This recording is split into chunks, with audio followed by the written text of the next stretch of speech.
Bonjour à tous, dans cette vidéo nous allons corriger les exercices 8, 9 et 10 de la feuille de TD sur les séries.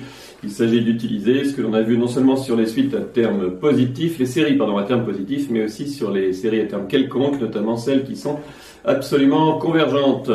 Alors, allons-y dans l'exercice 8, on considère deux suites, la suite des AN qui est une suite réelle, et la suite des UN qui est une suite complexe.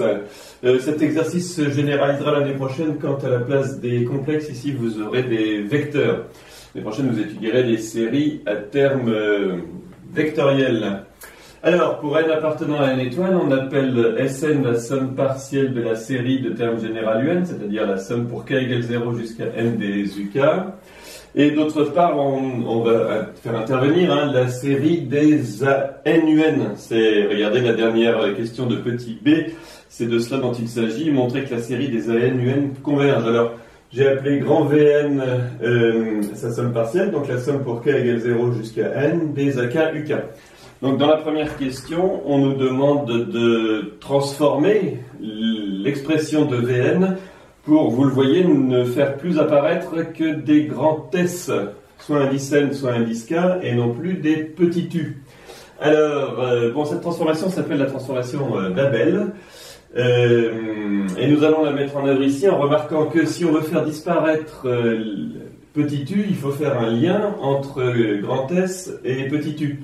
Alors le lien, vous le connaissez, en fait c'est pour k supérieur ou égal à 1, UK c'est grand S indice K moins grand S indice K moins 1. Ça c'est ce qui lie le terme général aux sommes partielles, l'expression qu'on a vue en cours.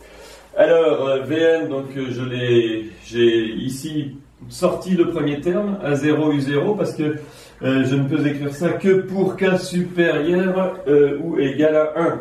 Alors, en revanche, ici, pour k égale 1 jusqu'à n des AK, je vais pouvoir transformer UK en SK moins S indice K moins 1. Et le premier terme, profitons-en, pour éliminer le U et là aussi mettre que des grands S. U0, c'est grand S0. Grand S0, c'est petit U0, puisqu'il n'y a qu'un seul terme dans la somme. Donc ici, on peut mettre S0. Alors voilà, on a supprimé, si vous voulez, la référence à petit u en la remplaçant ici par des références à S. Alors il s'agit de transformer la somme pour mettre tout sous une forme SK facteur de AK plus 1 moins AK, c'est ça? AK, l'idée c'est la suivante, on coupe la somme en deux. Ici la somme pour K égale 1 jusqu'à N des AK SK moins la somme pour K égale 1 jusqu'à N des AK S indice K moins 1. Alors, remarquez qu'ici, on peut rentrer ce terme dans cette somme. Ça fait la somme pour k égale 0 jusqu'à n des AK grand SK. Et dans la deuxième, faire un petit changement d'indice pour amener SK ici, puisqu'il doit être en facteur sur la somme finale. Donc ça, c'est la somme pour k égale 0 jusqu'à n moins 1 des A indice k plus 1 S indice K. Alors, dans ces deux sommes, vous voyez que on peut, les termes sont communs, sauf le terme pour K égale N ici. Donc, on va le sortir. Ça fait AN SN plus la somme pour K égale 0 jusqu'à N moins 1. Donc, les termes là, après, sont communs. Et on peut réunir sous SK, donc AK moins AK plus 1. Le tout facteur de SK. Donc voilà Vn sous la forme voulue. C'est-à-dire un terme ici en AN et SN, plus une somme avec SK facteur de AK moins AK plus 1. Alors on va pouvoir continuer l'exercice à partir de cette égalité. Dans la question B, on retrouve la situation précédente, mais on fait une hypothèse supplémentaire sur la suite des AN, qui est une suite de réels, je vous le rappelle. On suppose qu'elle est positive, ça a un sens hein, pour un n réel, être positif. La suite est décroissante et de limite nulle à n tend vers 0 quand n tend vers l'infini. De plus, on suppose que la suite des Sn est majorée. Alors là, en revanche, la suite des Sn, elle est constituée de complexes. Donc, dire qu'elle est majorée, c'est dire que le module des Sn est majoré par un réel, bon, positif en l'occurrence, et surtout indépendant de petit n. Il existe donc un grand M appartenant à R+, tel que pour tout n dans grand N, le module de Sn est plus petit que M. Alors, on vous demande d'étudier la série dont le terme général c'est AN moins AN plus 1 Sn, qu'on peut écrire au moment des sommations AK moins AK plus 1 fois SK. Ça veut dire quoi cette question? Montrer que cette série est convergente. Vous voyez qu'il s'agit d'une série complexe. Ça c'est un réel, mais ça c'est un complexe. Il s'agit de voir si quand on somme pour k égale 0 jusqu'à n, le complexe qui est ici tend vers un complexe fixe quand n tend vers l'infini. Alors l'idée, c'est souvent le cas quand on a des suites de réels qui changent de signe ou des suites de complexes. Essayez d'abord de voir si la série associée est absolument convergente. Si c'est le cas, elle est convergente, on l'a vu dans le cours. Et l'absolue convergence, ça fait travailler avec des réels positifs. Alors qu'est-ce que c'est que l'absolue convergence? C'est de regarder si la somme partielle des modules admet une limite finie. Dans ces cas-là, on en déduira que la somme partielle des complexes, sans les modules, admet une limite dans ces... Alors, qu'est-ce que c'est que ça? C'est la somme pour k égale 0 jusqu'à n. Alors, le module de ak moins ak plus 1, c'est sa valeur absolue, puisque ak moins ak plus 1, c'est un réel. Mais comme ak plus 1 est plus petit que ak, ça c'est un réel positif. Donc, il suffit d'écrire ak moins ak plus 1. Et il vient le module de sk. Alors une majoration évidente, hein, puisque ça c'est positif et ça c'est plus petit que m, donc on multiplie m par ce nombre positif. En somme, c'est donc plus petit que la somme pour k égale 0 jusqu'à m des ak moins ak plus 1, le tout facteur de grand M. Oui, mais cela c'est... Regardez, hein, grand M vient en facteur. Et la somme des ak moins ak plus 1 quand k varie entre 0 et n, c'est une somme télescopique. Il reste a0 moins a indice n plus 1. Oui, mais ça alors c'est plus petit que... Bon, a0, n fois a0. Allez, n fois a0. Alors, on en déduit que la... Oui, on en déduit, comme alors voyez, toutes les sommes partielles de cette série à terme positif, puisque c'est la série des modules. Donc, elles convergent. On en déduit que la série que je vais écrire comme ça, des modules de an moins an plus 1 multiplié par Sn convergent. C'est une série à terme réel positif dont les sommes partielles sont majorées par un réel, hein, positif en l'occurrence, et indépendant de n. C'est-à-dire que la série des termes an moins an plus 1 fois Sn converge absolument.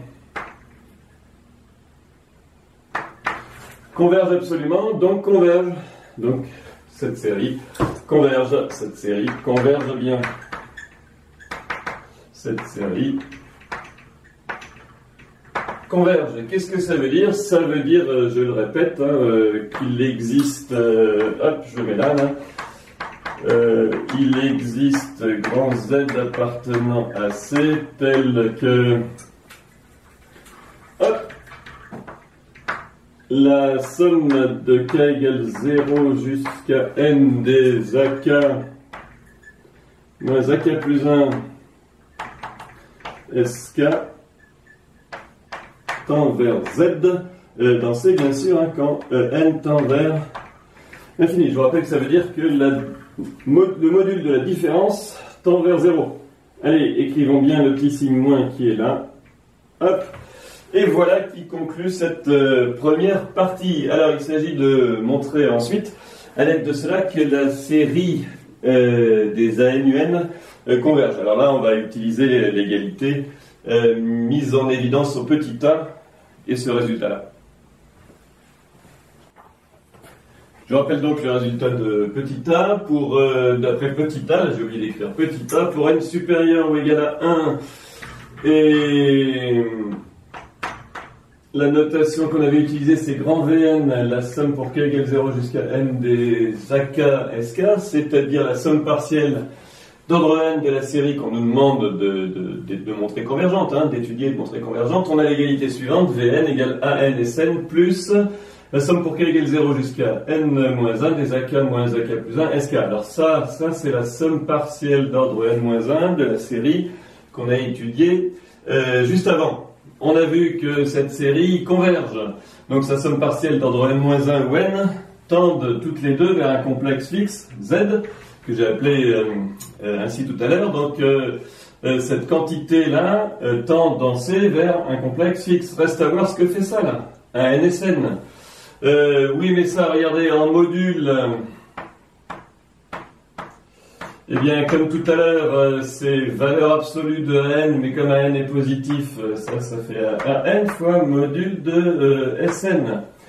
C'est plus petit, d'abord c'est positif, hein, bien sûr, j'aurais pu mettre 0 supérieur, ici, hein, 0 inférieur ou égal à, et ça c'est plus petit que an fois m, où m est le réel positif qui majore les modules de Sn. Alors bien sûr on a 0 ici, je vais le mettre 0, hein, hop, or 0, plus petit que, et an tend vers 0 quand et AN tend vers 0 dans R, quand N tend vers l'infini. On a donc le module de ANSN qui tend vers 0 dans R, quand N tend vers l'infini. Et ça signifie que ce complexe-là, ANSN, tend vers 0 au sens de complexe quand n tend vers l'infini. Alors, c'est gagné, puisque dans nos deux termes Vn, il y en a un qui tend vers le complexe 0, et l'autre qui tend vers Z, autrement dit, Vn tend vers le complexe Z dans C quand n tend vers l'infini, et c'est-à-dire que, donc, où Z est un complexe, fixe, c'est-à-dire que la série de termes général 1n Sn converge bien sûr dans C. Hop, dans C. Alors, la dernière question, bon, on va commencer ici en mettant juste l'énoncé. Il s'agit de prendre alpha appartenant à R plus étoile, de prendre θ appartenant à R privé des deux capis, hein, donc le 2πz, ça je pense que vous avez compris, c'est les multiples de pi. Et l'idée c'est, on veut faire l'étude de la série des exponentielles in θ, le tout sur n exposant alpha, hein, je pense que c'est bien les notations utilisées. Voilà. Alors, quelle va être l'idée? Bon, d'abord, repérons là-dedans ce qui est un réel et ce qui est un complexe. Ce qui est un complexe, c'est exponentielle in θ. Alors ça peut jouer le rôle des u indice n.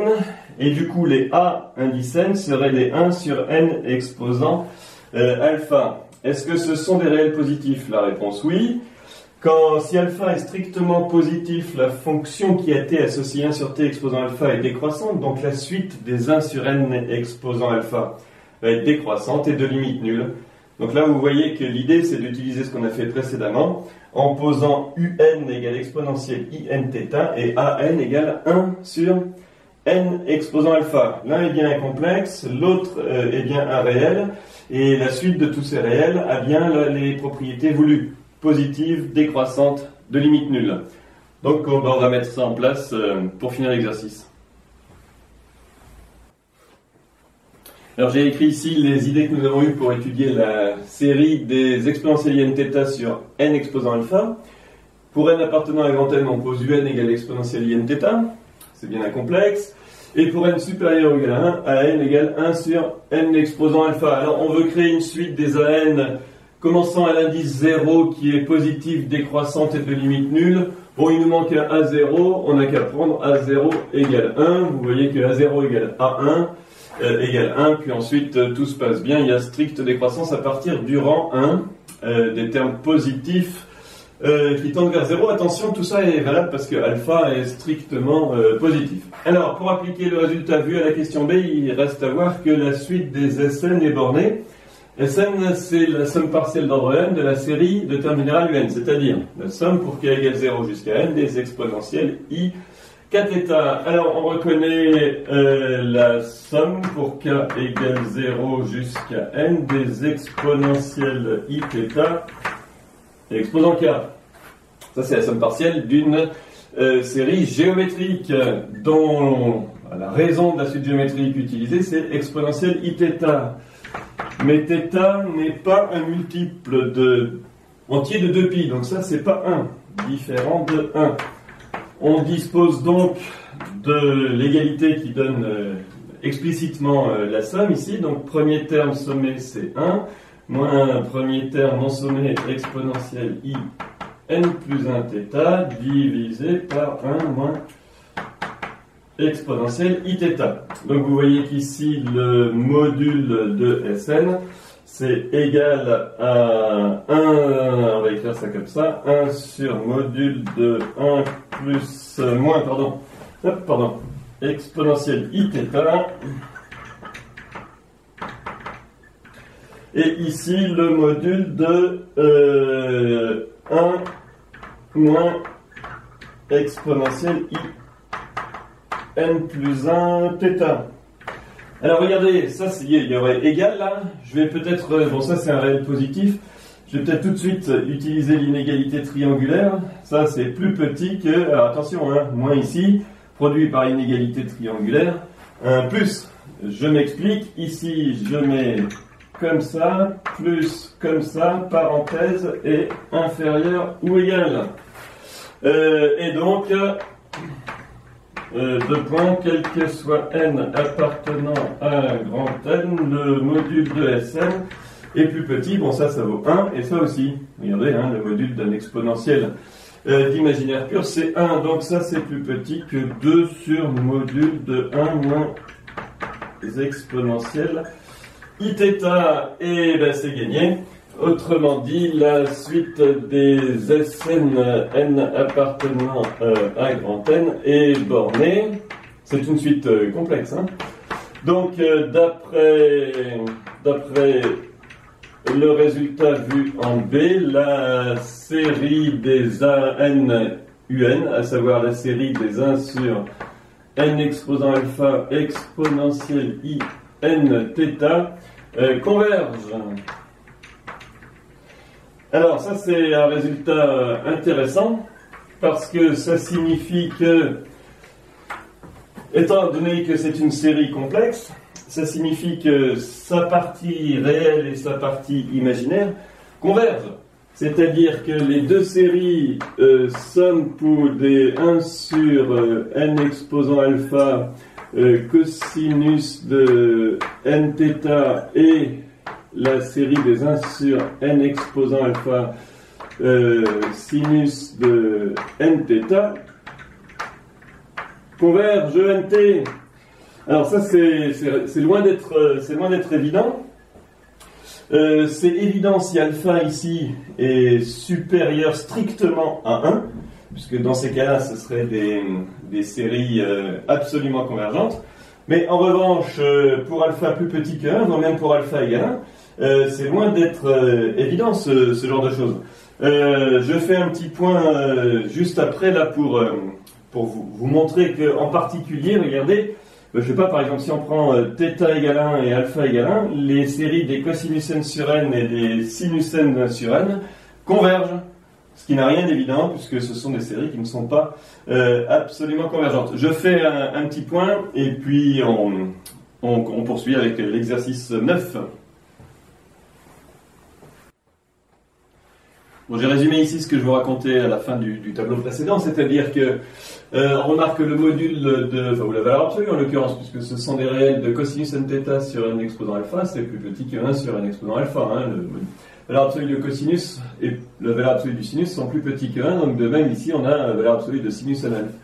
Θ sur n exposant alpha est plus petit que 1 sur n exposant alpha, donc pour alpha strictement plus grand que 1, bon, on sait que les séries de Riemann en 1 sur n exposant alpha convergent, donc dans ce cas, par critère de comparaison là, sur les séries à termes positifs, la série de termes général cette valeur absolue et la série de termes général cette valeur absolue convergent toutes les deux. Dans ce cas-là, ça veut dire que ces séries, cosinus n θ sur n exposant alpha et la série de termes général sinus n θ sur n exposant alpha convergent absolument.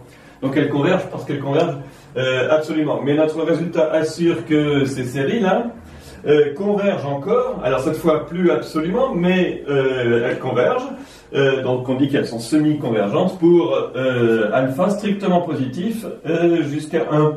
C'est ça le résultat intéressant de l'exercice. Par exemple, pour alpha égale 1, on a la série des cosinus n θ sur n qui convergent. Alors, l'idée c'est que θ étant fixé, cosinus n θ va changer régulièrement de signe. De façon que la série des cosinus n θ sur n converge. Alors vous savez que la série des 1 sur n diverge. De même ici, là j'ai pris alpha égale 1,5 et sinus au numérateur, sinus n θ sur racine de n. La série de termes généraux, ce que je viens de dire là, est une série convergente, alors que la série des 1 sur n ne l'est pas, elle diverge bien sûr. Là encore, un même phénomène, pour θ fixé, sinus n θ va changer suffisamment de fois de signe pour assurer la convergence de ces séries. Par contre, ce ne sont pas ce qu'on appelle des séries alternées. Hein. C'est pas une fois sur deux que sinus n θ va changer de signe, ça dépend de θ.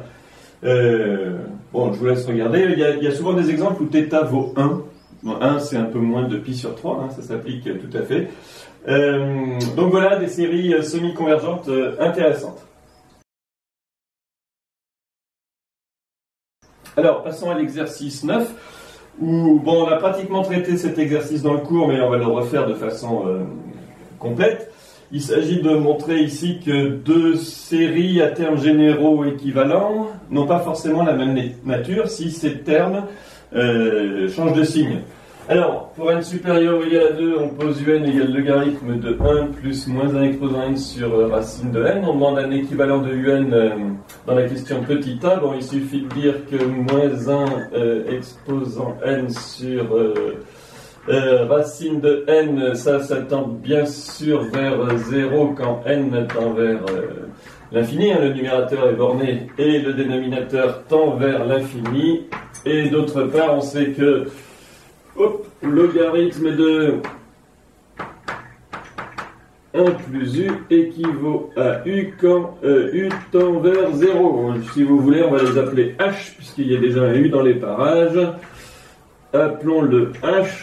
Hop, 1 plus h équivaut à h quand h tend vers 0. Donc, un équivaut à moins 1 exposant n sur racine de n quand n tend vers l'infini. Bon, voilà pour la question 5. Maintenant, il va s'agir d'étudier d'une part la série de termes général moins 1 exposant n sur racine de n et d'autre part la série de termes général un.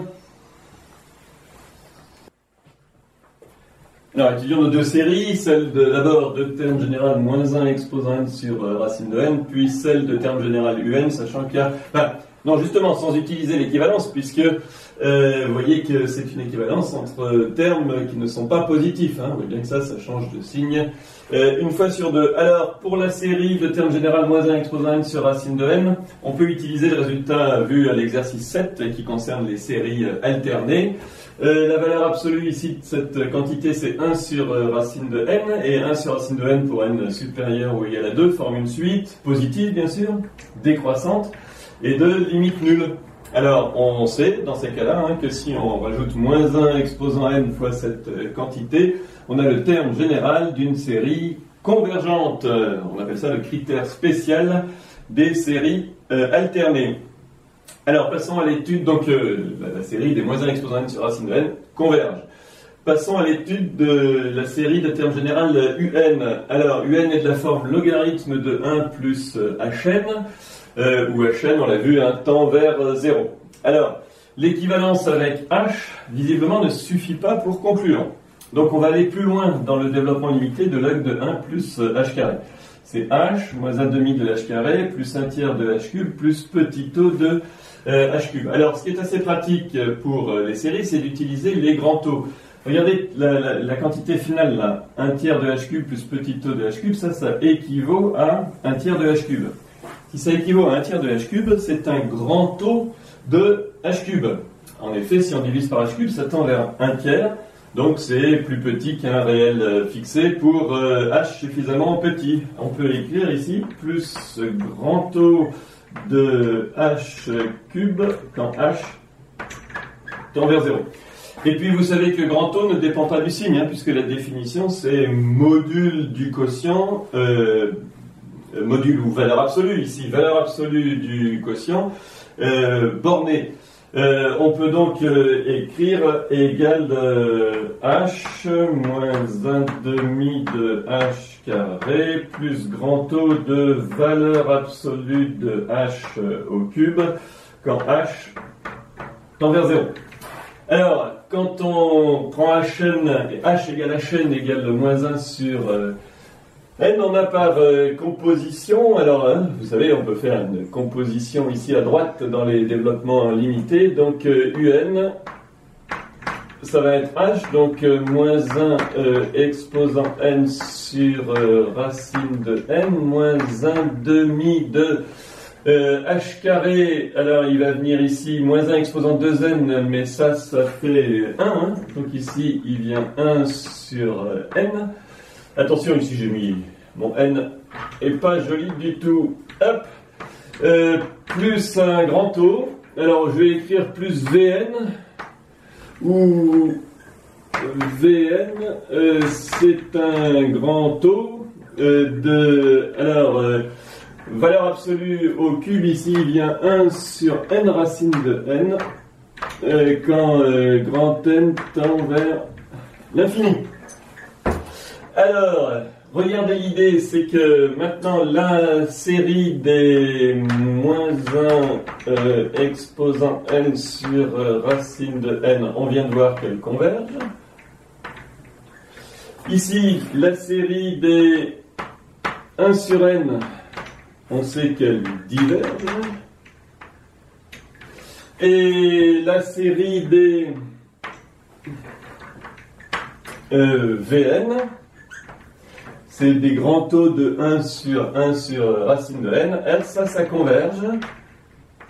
Alors, absolument.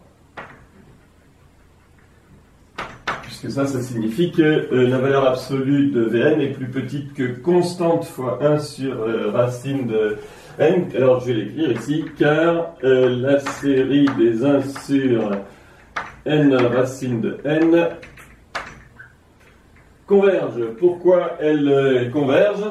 Parce que ça c'est 1 sur n exposant 3 demi, et que 3 demi c'est strictement plus grand que 1. Donc on peut conclure avec l'exemple de c'est une série de références de Riemann. Alors on a déjà rencontré ce cas, un est la somme de 3 termes, dont 2 sont ceux d'une série convergente et 1 d'une série divergente. Donc un est le terme général d'une série divergente. Vous voyez, si la série des UN converge G, la série des 1 demi de 1 sur n serait égale à la série des UN, moins la série de ce terme général, moins la série de ce terme général, et ce serait une série convergente, ce qui est faux. Donc on en déduit que hop, ici je finis l'exercice, on en déduit que la série des UN diverge alors que la série des moins 1 exposant n sur racine de n converge, hein, voilà pour la fin de l'exercice ici. Alors, vous voyez que le point ici qui a été mis en évidence, c'est que deux termes peuvent être équivalents, mais être le terme généraux de séries de nature différente. La série de termes général moins 1 exposant n sur racine de n converge quand la série des UN diverge. Donc attention à ne pas utiliser ce critère d'équivalence. Il faut l'utiliser quand on sait que les séries sont à terme positif. Remarquez que si l'un des deux équivalents est positif, l'autre le sera aussi pour n assez grand et on peut conclure. Mais là, ce n'est pas le cas. C'était ce que l'exercice voulait mettre en évidence. Voilà, on passe à l'exercice 10.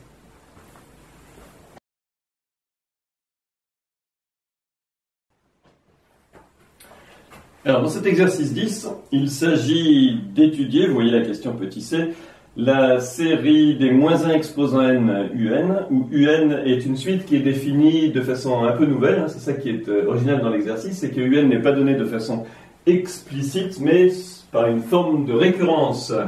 On pose u1 appartient à R, hein, u1 est fixé, et pour n supérieur ou égal à 1, un plus 1 c'est 1 sur n exponentielle de moins un. Donc vous voyez que un plus 1 est défini à partir de un, mais aussi de n. Attention, la suite des un est donnée par récurrence, mais pas par une expression du type un plus 1 égale f de un, où f est une fonction. Et donc on ne peut pas utiliser les résultats vus en cours sur ce type de suite. Alors, néanmoins, il va falloir donc se débrouiller autrement, et d'abord encadrer un, puis montrer que un équivaut à 1 sur n quand n tend vers l'infini. Une petite remarque, on a affaire à des termes positifs en fait. Alors peut-être pas u1, mais dès u2 oui. u2 c'est 1/2 d'exponentielle moins u1. Un exponentiel c'est strictement positif, donc u2 l'est. De même après, l'exponentiel ici est strictement positif, comme tout exponentiel. Multiplié par 1 sur n, c'est encore un terme strictement positif. En fait, quel que soit n supérieur ou égal à 2, un est strictement positif. Alors, on va commencer par l'encadrement de un. Alors, pour n supérieur ou égal à 3, on n'a pas tellement le choix. Hein. Quand on veut écrire un égal, on est bien obligé de faire référence au terme précédent. Donc, c'est 1 sur n moins 1 exponentielle de moins du u indice n moins 1. Et ici, eh bien, on a pour n supérieur ou égal à 3, n moins 1 n-1 est plus grand que 2, donc un-1 est strictement positif. Donc l'exponentielle de moins un-1, exponentielle de moins du un-1, bien sûr est positif comme tout exponentiel, mais il est strictement plus petit que 1. Bien sûr, hein, l'exponentielle de u1 n-1 est strictement plus grand que 1. L'exponentielle d'un nombre positif strict est strictement plus grand que 1. Donc son inverse, strictement plus petit. Alors, en multipliant par 1 sur n plus 1, on obtient 0, strictement plus petit que un, strictement plus petit que 1 sur n-1. J'ai dit n plus 1, je crois. n-1. Alors, voilà notre premier résultat intermédiaire. Maintenant pour l'équivalent, bon, on a déjà par encadrement et 1 ici, un qui tend vers 0, donc 1 sur n moins 1 qui tend vers 0 quand n tend vers l'infini, donc un tend vers 0 quand n tend vers l'infini. Attention, il ne s'agit pas d'un équivalent là, c'est juste une limite. D'ailleurs, équivalent à 0, ce serait faux, hein. La seule suite équivalente à 0, c'est la suite nulle à partir d'un certain rang. En revanche, un aussi tend vers 0 quand n tend vers l'infini. Et donc l'exponentielle de moins u indice n-1, ça tend vers 1 quand n tend vers l'infini. Bon, si ça tend vers 1, c'est que ça équivaut à 1. Moins u n-1 équivaut à 1 quand n tend vers l'infini. Donc, on peut multiplier les équivalences ici par 1 sur n-1. Exponentielle de moins u indice n-1 équivaut à 1 sur n-1 quand n tend vers l'infini. C'est-à-dire que, ça c'est u indice n. U indice n équivaut à 1 sur n-1 quand n tend vers l'infini, mais 1 sur n-1 ça équivaut à 1 sur n quand n tend vers l'infini. On a bien un équivaut à 1 sur n quand n tend vers l'infini. Voilà pour le deuxième résultat voulu dans la question A. Alors, attention ici. Je vous rappelle que le but, c'est d'étudier la série des moins 1 exposant n un. Alors, moins 1 exposant n un équivaut à moins 1 exposant n sur n. Mais cette équivalence, comme dans l'exercice précédent, a lieu pour des termes qui changent de signe. Donc, on ne peut pas dire que la convergence de la série des moins 1 exposant n sur n assure celle des moins 1 exposant n un. On sait que la série des moins 1 exposant n divisé par n converge. C'est une série alternée. Mais ceci ne permet pas de conclure sur la série des UN. Il faut se débrouiller autrement. D'où la question B.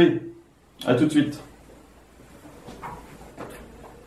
Dans cette question B, on introduit la suite Vn définie par l'égalité Vn égale moins Un plus 1 sur n-1. Vous constatez ici que c'est la différence de deux termes de suite équivalente. On a vu que un équivaut à 1 sur n ou 1 sur n-1 quand n tend vers l'infini. On nous demande de montrer que la série des... donner un équivalent de Vn quand n tend vers l'infini. L'utilisation de la série de Vn, ça sera pour la dernière question. Alors là, comme précédemment, à chaque fois qu'on a un, on ne peut pas trop faire autre chose que de dire que c'est moins 1 sur... Alors ça c'est le moins, hein. Et ça c'est un sur n-1 exponentielle de moins u indice n-1. Alors on voit qu'on peut factoriser 1 sur n-1 ici, et il vient 1 moins exponentielle moins u indice n-1. Alors, bon, il faudrait un équivalent de ça, puisque ça c'est déjà équivalent à 1 sur n, il faudrait que ça aussi le soit. Mais ça, on sait que exponentielle de moins u exposant, hop, indice n-1, ça tend vers 0 quand n tend vers l'infini. Et on sait que exponentielle h-1 équivaut à h quand h tend vers 0. Donc, un équivalent de ça là, 1 moins exponentielle de moins u indice n-1, ça quand n tend vers l'infini, donc ici c'est de la forme 1 moins exponentielle de h, ça équivaut donc à moins h, en l'occurrence à u indice n-1. Mais u indice n-1, on a vu précédemment que ça équivaut à 1 sur n-1 quand n tend vers l'infini. Donc, alors tout ça équivaut à 1 sur n. Hop, là aussi à 1 sur n quand n tend vers l'infini. Alors, en multipliant ici les deux équivalents, celui-là équivaut à 1 sur n et celui-là aussi à 1 sur n. On a donc, allez, et on peut conclure, on a donc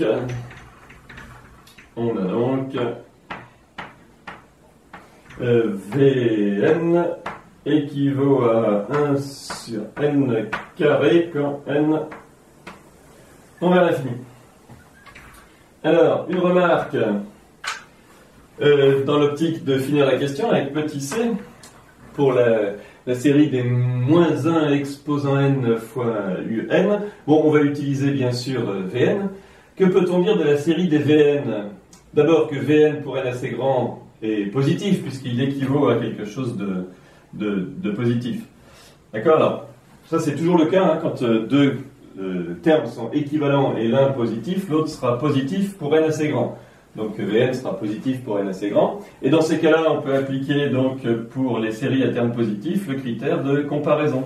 On sait que la série des 1 sur n carré converge. On déduit de ce qui précède. On déduit de petit b que la série des Vn converge.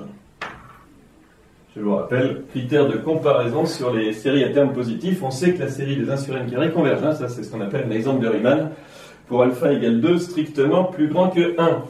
Alors, maintenant, qu'est-ce que c'est que pour n supérieur ou égal à 2, là-haut, là, pour n supérieur ou égal à 2, on a un égale égale 1 sur n moins 1 moins Vn. Alors, si je multiplie tout ça par moins 1 exposant n, ici je vais avoir moins 1 exposant n, et là moins 1 exposant n. Alors, il s'agit de voir maintenant si les séries, ici, cette série-là, la série de termes généraux, celui-ci, convergent. Qu'est-ce qu'on sait des séries dans les termes généraux sont celui-là et celui-là? Alors, on sait que la série de termes généraux moins 1 exposant n sur n-1, celle-là, elle converge. Alors, je ne rappelle pas toujours l'exercice 7, mais c'est ce qu'on appelle une série alternée. La suite des 1 sur n-1 est positive décroissante de limite nulle. On a rajouté un moins 1 exposant n qui change de signe une fois sur deux. Ça converge. Qu'est-ce qu'on peut dire de la série des moins 1 exposant n, Vn? Alors, regardez, Vn est positif, pour n assez grand en tout cas, et la valeur absolue de ce terme, c'est Vn qui justement est équivalent à 1 sur n carré. Donc la série des Vn converge. Donc la série des moins 1 exposant n, Vn converge absolument. Converge absolument. Alors, si elle converge absolument, elle converge. Autrement dit, moins 1 exposant n un est la somme de deux termes dont les séries convergent. On en déduit que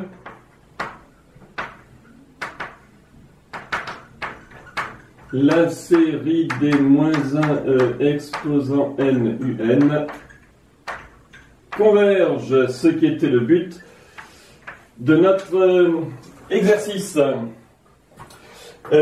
Voilà, alors, je le répète, hein, il s'agissait de faire attention aux équivalents et d'utiliser les critères pour séries à termes positifs quand cela est possible. Par exemple ici, et pas tout à l'heure avec moins 1 exposant n un équivaut à moins 1 exposant n sur n.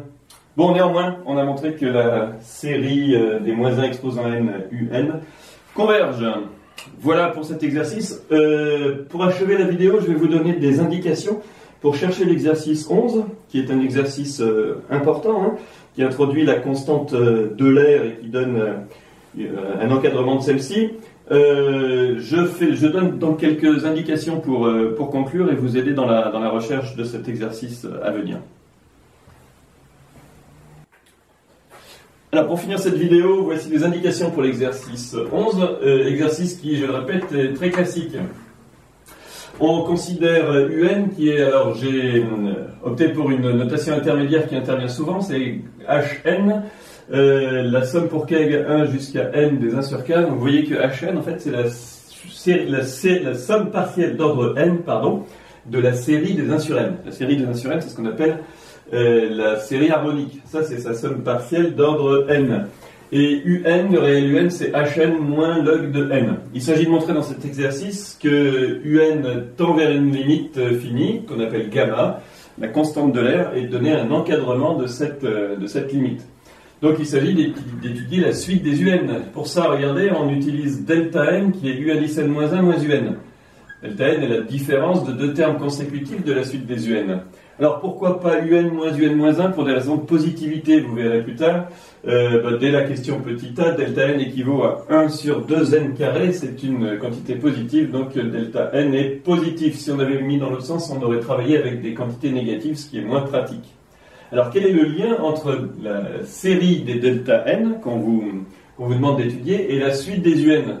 C'est tout simplement celui-là, la somme pour k égale 2 jusqu'à n, donc la somme partielle de la série de terme général delta n, c'est la somme pour k égale 2 jusqu'à n des u indice k moins 1 moins uk. Mais cette somme-là, ou plutôt ces sommes après développement, sont télescopiques. Qu'est-ce qui va rester? Il va rester u1 moins u indice n. Donc, si la série de terme général delta n converge, cette quantité-là a une limite finie. Donc, un aussi va avoir une limite finie quand n tend vers l'infini. Alors, petit a, pour justement montrer que la série de termes général delta n converge, l'idée c'est d'exprimer delta n en fonction de n. Bon, il y a des logarithmes qui apparaissent. Deux propriétés du logarithme que je vous le rappelle, pour tout x entre moins 1 et plus l'infini, log de 1 plus x est plus petit que x. Il y a égalité si et seulement si x égale 0 d'ailleurs. Sinon c'est une inégalité stricte. Et d'autre part, un développement limité bien connu, log de 1 plus x, donc au voisinage de 0. Quand x tend vers 0, c'est x moins 1 demi de x carré plus petit taux de x carré. Vous savez que des constantes en x carré plus des petits taux de x carré, pour les séries, c'est pas mal peut-être de les réunir dans un grand taux de... À vous de voir. Pour la question petit b, il s'agit de montrer que la suite des delta n est décroissante. L'idée c'est d'écrire delta n ou c'est f de n. Alors f de n, vous allez voir, elle vous est donnée sous une certaine forme, mais on peut la simplifier. Cette forme, c'est log de x moins log de x moins 1 moins 1 sur x. L'idée, c'est tout bêtement de dériver f, pour montrer, alors sur 2 plus l'infini, pour montrer qu'elle y est décroissante. Elle y est décroissante, mais elle est continue. Donc, dans la question C, l'idée, c'est d'utiliser la technique de comparaison série intégrale, à savoir que f ayant les propriétés voulues, la somme pour k égale 2 jusqu'à n des f de k est plus petit, alors d'une part que f de 2 plus l'intégrale de 2 à n de f, est plus grande d'autre part que l'intégrale de 2 à n plus 1 de f de t dt. Alors, au milieu, je vous rappelle, f de k, c'est delta k. Donc ça, c'est ça. Maintenant, ici, il s'agit de calculer ça. Pour ça, vous pouvez utiliser une primitive de petit f sur 2 plus l'infini, primitive dont vous pouvez donner une expression explicite. J'utilise ces notations tout de suite de l'autre côté pour finir ces indications. Si donc on pose grand f de x et l'intégrale de 2 à x de f de t dt, bon, f est la grand f et la primitive de petit f s'annulant en 2. L'inégalité qui vient de la technique de comparaison série intégrale s'écrit grand f de n plus 1 plus petit que la somme pour k égale 2 jusqu'à n, donc des f de k, mais qui sont les delta k, plus petit que, attention le 2 est là-haut bien sûr, plus petit que f de 2 plus grand f de n. Alors l'idée, c'est de déterminer grand f de x en fonction de x avec vos techniques que vous connaissez de primitivation. Puis ensuite, de passer aux limites quand n tend vers l'infini là-dedans. Alors d'abord, il faut montrer que ces limites, elles existent, à gauche et à droite. Au milieu, regardez, je vous rappelle l'égalité qu'on a vue tout à l'heure, la somme pour k égale 2 jusqu'à n des delta k, c'est u1 moins un. Or, cette quantité, si on admet le résultat précédent, admet une limite en plus l'infini qui vaut u1 moins gamma. Gamma est la constante de l'air. Donc voilà pour terminer les questions de l'exercice donné. On peut aller un peu plus loin. Ce serait dommage d'avoir introduit cette fonction ici sans utiliser complètement les inégalités. Ce que je vous propose pour ceux qui auront terminé, c'est de faire un complément. Si on prend petit n plus grand que 2 et grand n plus grand que petit n plus 1, on peut à nouveau faire une comparaison de la somme pour un encadrement de la somme, mais cette fois, au lieu de commencer à 2, on commence à n plus 1 jusqu'à grand n. Alors, vous voyez que là, on est suffisamment loin pour qu'à partir du premier rang, on puisse intégrer un cran avant. On peut intégrer à partir de n. L'encadrement s'écrit que cette quantité, plus grande que l'intégrale de n plus 1 à grand n de f de t dt, est plus petit que l'intégrale de n à grand n de f de t dt. Remarquez qu'ici, on peut même aller jusqu'à n plus 1. N petit n plus 1 à grand n plus 1. Alors, utilisez ceci pour montrer que non seulement un moins gamma tend vers 0, mais qu'elle tend vers 0 en étant équivalent à 1 sur 2n. On aura donc remarqué un égale gamma plus 1 sur 2n plus petit o de 1 sur 2n, c'est-à-dire plus petit o de 1 sur n. Mais comme un c'est hn moins log de n, finalement la somme partielle de la série harmonique, là, hn, ça sera log de n plus gamma. Et puis là, on avait plus petit o de 1 en fait. Le complément que je vous propose, c'est de dire c'est plus 1 sur 2 exposant n plus petit o de 1 sur 2 exposant n. Le 2 ne sert pas à grand chose ici. On peut le laisser comme ça. Et ça, c'est un développement asymptotique, si on veut, à la précision 1 sur n de Hn, la somme pour k égale 1 jusqu'à n des 1 sur k. Voilà pour ces indications. Travaillez bien cet exercice. À bientôt.